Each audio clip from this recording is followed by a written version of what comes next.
Welcome to మెగానన్ TV. Burning topic. Russia Ukraine మధ్య యుద్ధం ఇప్పటిలో ఆగేలా కనిపించడం లేదు. రెండు దేశాలు ఒకదానిపై మరొకటి దాడి చేసుకుంటున్నాయి. తాజాగా యుద్ధం మరింత వేడెక్కింది. రష్యాపై ఉక్రెయిన్ డ్రోన్లతో భీకర దాడులు చేసింది. రష్యాలోని 4 ఎయిర్ బేస్లపై డ్రోన్లతో విరుచుకుపడింది. ఈ దాడులు ఎలా జరిగాయి? శాంతి చర్చలు జరుగుతున్న నేపథ్యంలో ఈ దాడులను ఎలా చూడొచ్చు? ఉక్రెయిన్ ఏం చెబుతోంది? రష్యా ఎలా స్పందించింది?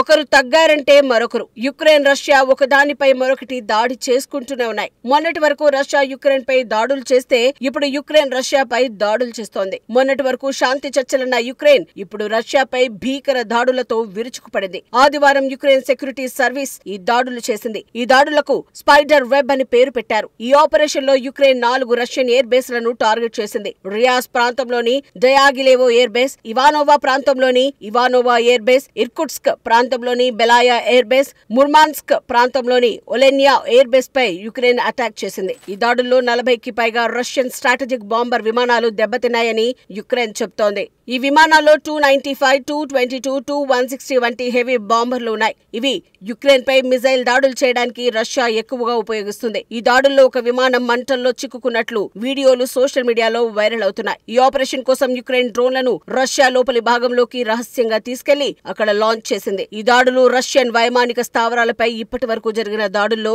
అత్యంత భీకరమైనవని చెప్తున్నారు. దీనివల్ల రష్యాకు నష్టం $2 బిలియన్ దాటినట్లు అంచనా. ఈ దాడుల కోసం యుక్రెయిన్ 3000 కిలోమీటర్ల రేంజ్ ఉన్న కొత్త డ్రోన్లను ఉపయోగించినట్లు తెలుస్తోంది. ఈ డ్రోన్లను ఈ ఏడాదే యుక్రెయిన్ అభివృద్ధి చేసినట్లు ప్రకటించింది.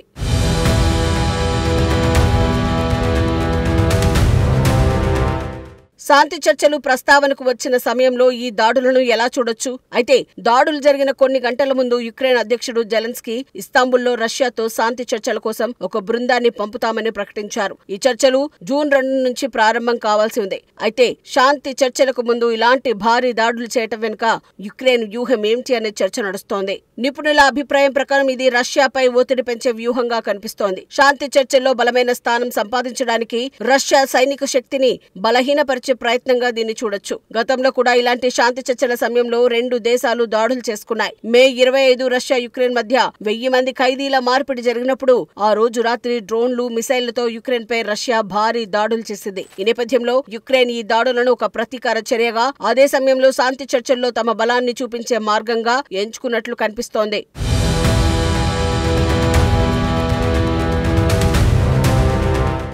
అయితే ఈ దాడులు శాంతి చర్చలను ఎలా ప్రభావితం చేస్తాయన్న మాట వినిపిస్తోంది. కొందరు నిపుణులు ఈ దాడుల వల్ల రష్యా ఆగ్రహానికి గురై చర్చలు విఫలమయ్యే ప్రమాదం ఉందని అంటున్నారు. మరికొందరు ఈ దాడులు రష్యాకు తమ సైనిక బలహీనతను తెలియజేసి చర్చల్లో రాజీకి ఒప్పుకునేలా చేయవచ్చని భావిస్తున్నారు. ఈ దాడులు జరిగిన తర్వాత రష్యాలోని క్రెమ్లిన్ లో ఒక అత్యవసర సమావేశం జరిగింది. ఈ దాడులపై యుక్రెయిన్ ఏం చేయబోతోంది? యుక్రెయిన్ సెక్యూరిటీ సర్వీస్ దాడులపై ప్రకటన విడుదల చేసింది. ఇది శత్రువు బాంబర్ విమానాలను నాశనం చేయడానికి చేసిన ఒక పెద్ద స్పెషల్ ఆపరేషన్ అని తెలిసింది. రష్యా లోపల అనేక ఎయిర్ బేస్లలో 41 స్ట్రాటజిక్ బాంబర్లను నాశనం చేశాము. శత్రు స్ట్రాటజిక్ బాంబర్లు రష్యాలో భారీగా దెబ్బతిన్నాయని SBU వెల్లడించింది. ఈ దాడులు రష్యా సైనిక శక్తిని బలహీనపరచడానికి, ముఖ్యంగా యుక్రెయిన్ పై దాడులు చేసే బాంబర్ విమానాలను నాశనం చేయడానికి ఉద్దేశించినవని యుక్రెయిన్ స్పష్టం చేసింది.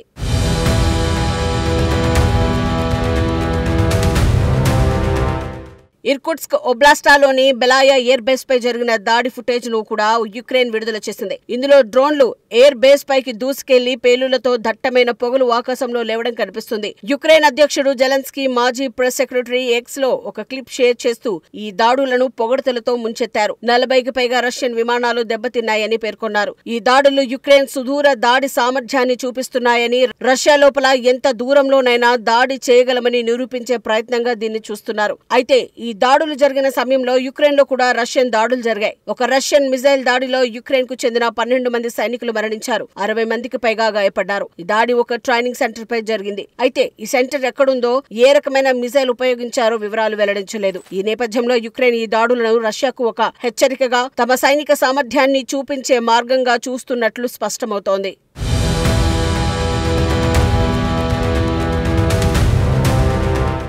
ఈ దాడులపై రష్యా ఎలా స్పందించింది? రష్యా నుంచి అధికార స్పందన ఇంకా స్పష్టంగా రాలేదు. కానీ కొన్ని ప్రాథమిక నివేదికలు ఉన్నాయి. ముర్మాన్స్క్ ఓబ్లాస్ట్ గవర్నర్ ఒక ప్రకటనలో ముర్మాన్స్క్ ప్రాంతంలో శత్రు డ్రోన్లు దాడి చేశాయని ధృవీకరించారు. రష్యన్ న్యూస్ బ్రాడ్కాస్టర్ ఆర్టీ నివేదిక ప్రకారం ఇర్కుట్స్క్ ప్రాంతంలోని ఒక సైనిక స్థావరంపై అనేక డ్రోన్లు దాడి చేశాయి. ఈ దాడుల తర్వాత కెమ్రిన్లో ఒక అత్యవసర సమావేశం జరిగినట్లు రష్యన్ మీడియా వార్తలు ప్రసారం చేసింది. అయితే ఈ దాడిలో జరిగిన నష్టం గురించి ధృవీకరించలేదు. కానీ ఉక్రెయిన్ 41 విమానాలు దెబ్బతిన్నాయని చెప్పినప్పటికీ రష్యా ఈ సంఖ్యను ధృవీకరించలేదు. గతంలో ఇలాంటి దాడుల సమయంలో రష్యా తమకు జరిగిన నష్టాన్ని తక్కువగా చూపించడం లేదా పూర్తిగా దాచడం చేసేది.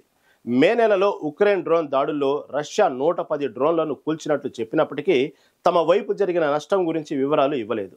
ఈ నేపథ్యంలో రష్యా ఈ దాడులను తేలిగ్గా తీసుకోలేదని, దీనిపై తీవ్రంగా స్పందించే అవకాశం ఉందని నిపుణులు హెచ్చరిస్తున్నారు.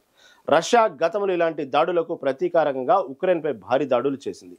మే 26న రష్యా 355 డ్రోన్లు, 9 క్రూయిజ్ మిసైళ్లతో ఉక్రెయిన్పై దాడి చేసింది. దీనిలో 12 మంది మరణించారు. ఈ నేపథ్యంలో ఈ దాడులకు ప్రతీకారంగా రష్యా మరింత దూకుడుగా వ్యవహరించే అవకాశం ఉందని, ఇది యుద్ధాన్ని మరింత తీవ్రతరం చేయొచ్చని నిపుణులు ఆందోళన వ్యక్తం చేస్తున్నారు.